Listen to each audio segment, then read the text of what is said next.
take the derivative and figure out where it's 0, I take negative 2 cosine x sine x minus 2 cosine x. I set it to 0. I can factor out what? Negative 2 cosine x, and be left with sine x plus 1 equals 0. And then set each of these equal to 0. And what about the negative 2 out front? I can just, basically I could divide everything through. Like I could divide everything by negative 2 right now, and the negative 2 would go away, wouldn't it? So I don't need it. So I have two equations. Cosine x equals 0, and sine x plus 1 equals 0. Because it's being multiplied, so I can divide everything by negative 2. And when I divide the other side by negative 2, I still get 0.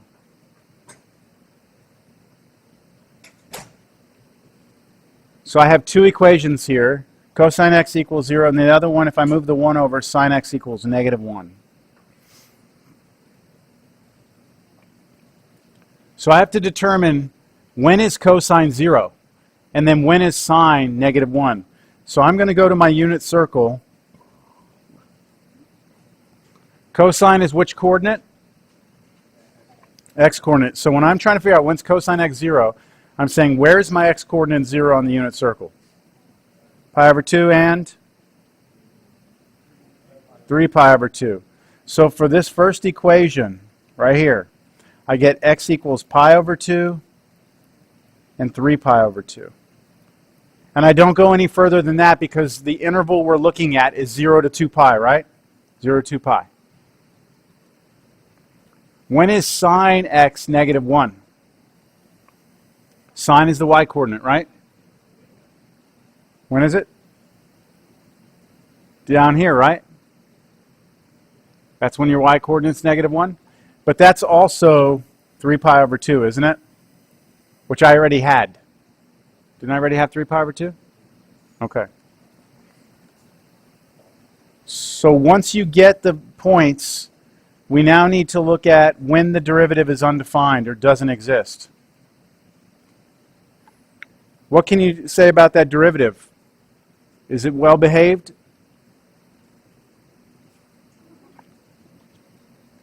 Is that a well-behaved function? Negative 2 cosine x sine x minus 2 cosine x. Well, aren't the sine and cosine function continuous functions? And when you multiply them, they're still continuous. And when you add and subtract, still continuous. So there's no issues with that. So that's a nice function. This is not going to be something we worry about. We are going to run into that issue eventually today. So now I'm going to draw a number line. I'm going to put on it pi over 2 and 3 pi over 2.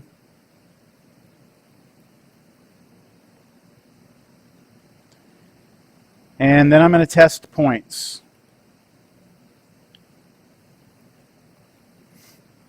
Now keep in mind, I'm only supposed to be looking between what? 0 and 2 pi. So make sure that your test points don't go past those extremes. Someone give me a test point to the left of pi over 2. Pi over 4. Good. How about something between pi over 2 and 3 pi over 2? Pi. And then something bigger than 3 pi over 2? What?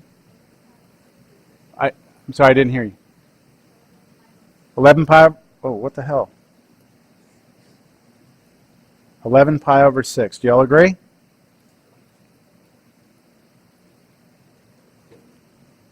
Those all work. Where do you plug those in? To the derivative, right? So I want f prime of pi over 4. That means I need to go up. Where's my derivative? I forgot. There it is. So negative 2 cosine pi over 4 times sine pi over 4 minus 2, what was it? Cosine pi over 4? Everyone understand what I'm doing? All right, what's cosine of pi over 4? Pi over 4? Root 2 over 2. What's sine of pi over 4? Root 2 over 2. Minus 2 times cosine of pi over 4 is root 2 over 2. So I get negative, let me see. What do these first three multiply out to be here?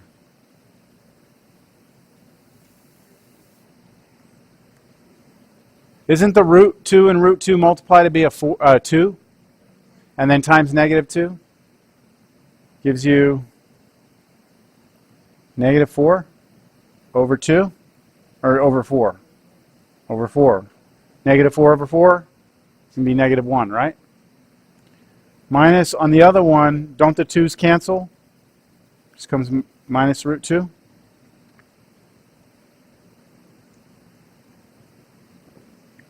Is that answer positive or negative?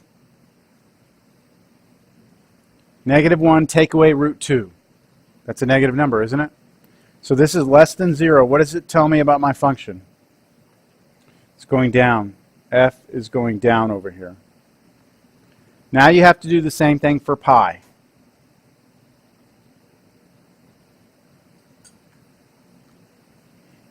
Y'all get what's happening or not? Okay, let's just figure out what f prime of pi is. Negative 2, what's cosine pi? Negative 1, what's sine pi? 0. Minus 2 times what's cosine pi? Negative 1. This turns out to be 2. That's bigger than 0.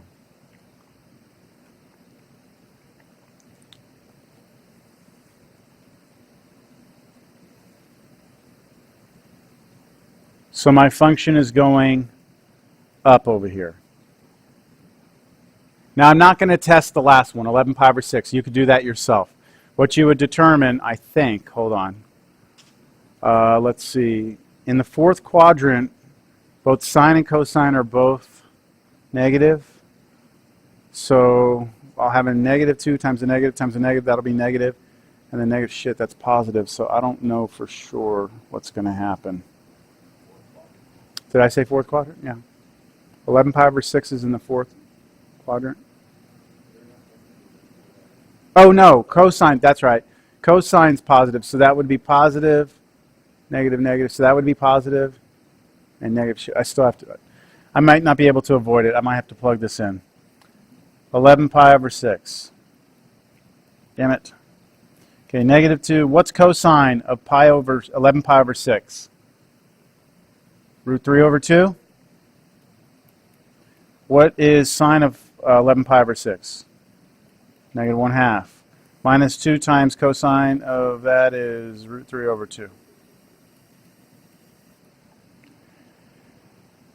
Okay. I get some of these 2's to cancel.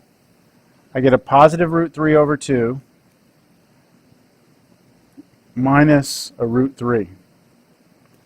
Oh, whoa.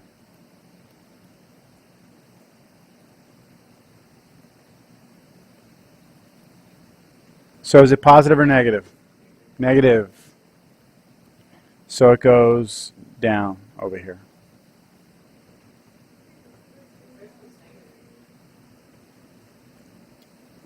What's that? Root 3 minus the root 3 what?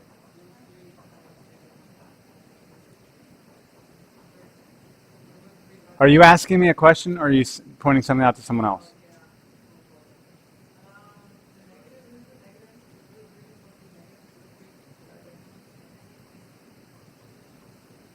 But there were two negatives, weren't there? There was this negative and this negative that made it positive.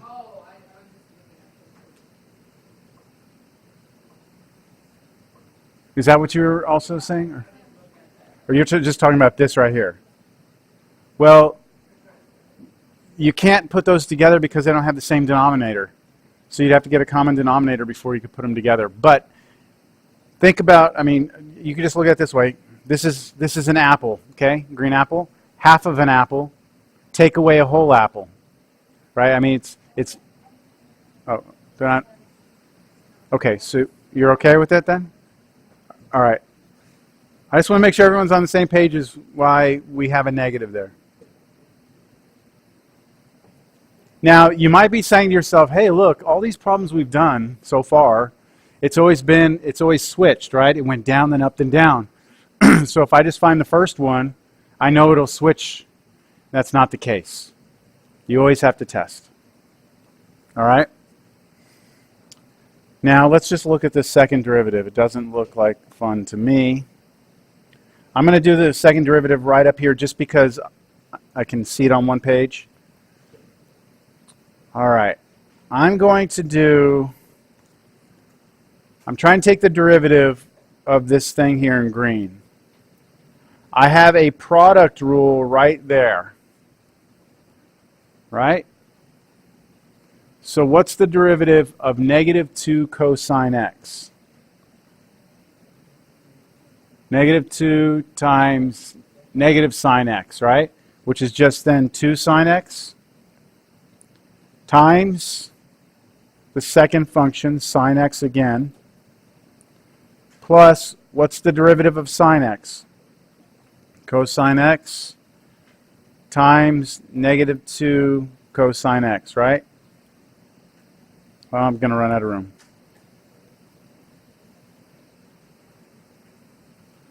Do y'all see that as a product rule in that first one? Am I done with the product rule or not? I mean, I'm done with the product rule, right? But I'm not done with the derivative? I need to do what now? What's missing? Plus 2 sine x. What is that? That's the derivative of what? The minus 2 cosine x.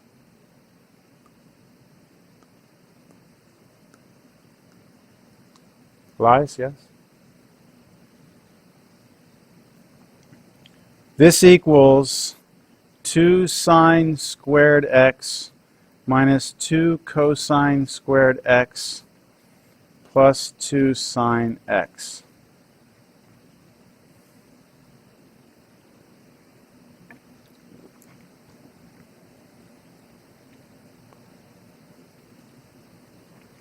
Yay or nay? Well, unfortunately, we have to set that to 0, don't we? So let's get to a new page. So f double prime of x was 2 sine squared x minus 2 cosine squared x. Was it plus? Yeah, it was plus 2 sine x. Now, when is my second derivative equal to 0? And when is it undefined or doesn't exist? I'm going to scrap that doesn't exist because it's a bunch of trig functions, so I don't need to worry about it. Well, it's a bunch of sine and cosine functions. Any idea on how to set this one equal to 0? Take out a 2? All right. It's fine with me. You take out a 2 and divide everything by 2, right? So I can just go 2's are gone.